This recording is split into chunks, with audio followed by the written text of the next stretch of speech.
Commentary on Revelation 5:14. Overview context.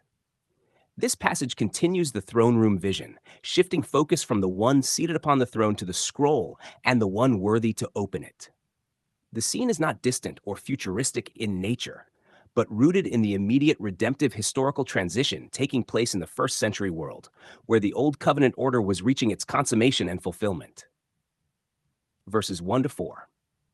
The sealed scroll and the crisis of worthiness. John beholds a scroll in the right hand of the one seated on the throne, written on both sides and sealed with 7 seals. This scroll represents the fullness of divine purpose, particularly covenantal judgment and fulfillment. The writing on both sides suggests completeness, leaving nothing to be added. The 7 seals indicate divine authority and perfect completion. No created being in heaven, earth, or under the earth is found worthy to open it. This unworthiness highlights the inability of the Old Covenant system, law, prophets, priesthood, to bring the plan of God to its consummate realization. John's weeping reflects the tension of redemptive history. If the scroll remains unopened, the transition into fulfillment cannot occur. The promises would remain suspended, and the long-anticipated resolution of covenant history would not be realized. Verses 5 to 7. The Lion who is the Lamb.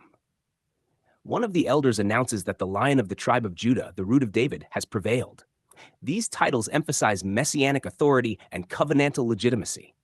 The expectation of a conquering lion is immediately transformed when John sees a lamb standing as though slain.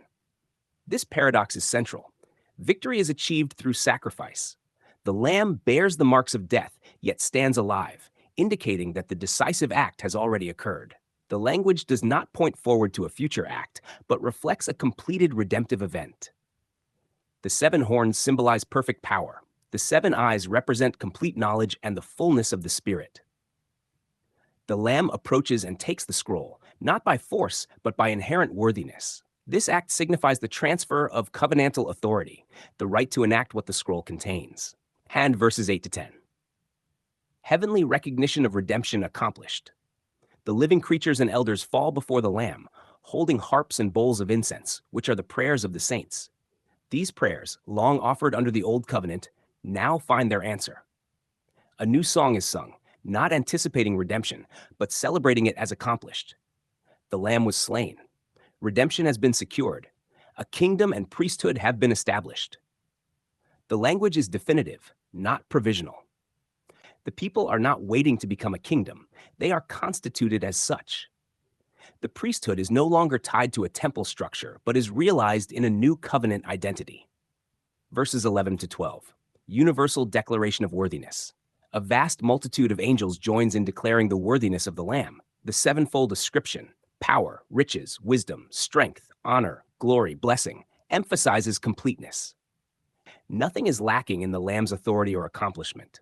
This is not a gradual exaltation, but a recognition of what has already been secured.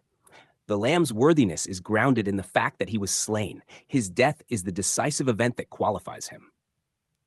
Verses 13 to 14. Cosmic acknowledgement. Every creature in heaven, on earth, under the earth, and in the sea joins in ascribing blessing, honor, glory, and power to both the one on the throne and the Lamb. This universal response reflects the comprehensive scope of what has been accomplished. The unity of worship between the one seated on the throne and the Lamb indicates shared authority and divine identity. The living creatures affirm, and the elders fall in worship, signaling the completion of the vision's movement. From tension, unopened scroll, to resolution, universal acknowledgement. Theological emphasis, the scroll, represents the fulfillment of covenantal purposes, particularly the transition from the Old Covenant order to its completed state.